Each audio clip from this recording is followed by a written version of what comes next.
Chapter 9.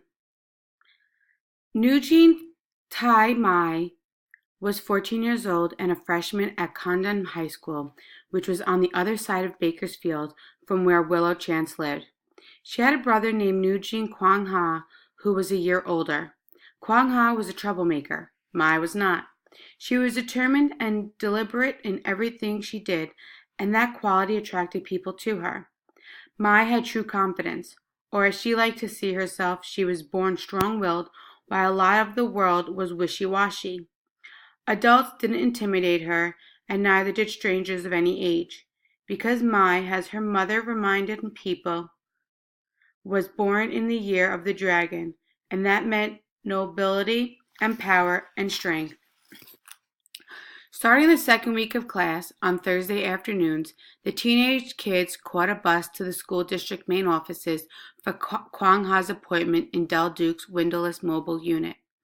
Ma had the bus fare and a bottle of water and 2 snacks. Even though she was a year younger than her brother, she had long been his keeper. Mai wanted for Kwang Ha to have his counseling session, and when he was finished, they went together to Happy Polished Nails. This was the salon that their mother operated. Mai knew, of course, that she and her brother stood out in Bakersfield. Her mother had been born in Vietnam from her father, who was a black American soldier.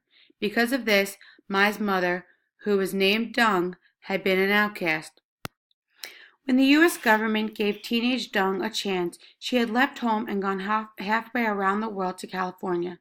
In the next 10 years, she had 2 children with a man originally from Mexico, who had left soon after Mai was born to see his sick brother and had never come back. Dung had changed her name to Patty once she found out what it meant in English. But even though she had been in the United States for 21 years, some of her mail still came addressed to Dung. Her kids didn't appreciate it.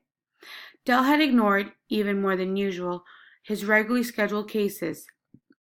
He gave the pest known as Kwang Ha a geometric coloring book and commanded that the kid complete 3 pages. Del was surprised to see that, instead of complaining, the hostile teenager actually looked enthused to employ colored pencils to fill in blank spaces. Being careful that no one was watching, Del then got in his car and took off. He had 50 minutes to take care of his business. Del Duke returned to the room without a can of soda, but with a pet carrier. His voice was strangely high-pitched and harsh as he said, "Kwang Ha, you should be done by now. I told you to leave at 10 to 4. Kwang Ha continued coloring and didn't even bother to look up. Mai and Willow Chance both fixated on the jail-like front panel of the beige plastic crate where they saw an extremely large orange cat. Del Duke was insistent. "You have to go. My next appointment is here." Kwang Ha kept working the mustard-colored pencil as if he was getting bonus money for every stroke. This shouldn't have surprised Del because the kid was in counseling for not following classroom instruction and having control problems. But Del looked like the one with a control problem. His face flushed deep red, and he put the pet carrier down on his desk as he raised his voice. "Done! Finished! No more coloring!"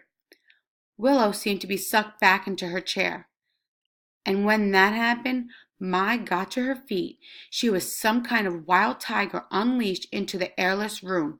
"Don't you raise your voice at us. He didn't do anything wrong. If my brother wants to finish the picture, he'll finish the picture." She took in a deep breath and continued.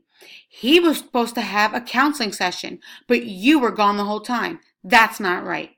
You are late for your next appointment with this little girl here, and that's not right either. And here's something else to chew on. I don't think you're allowed to have animals on school property. We can turn you in for that."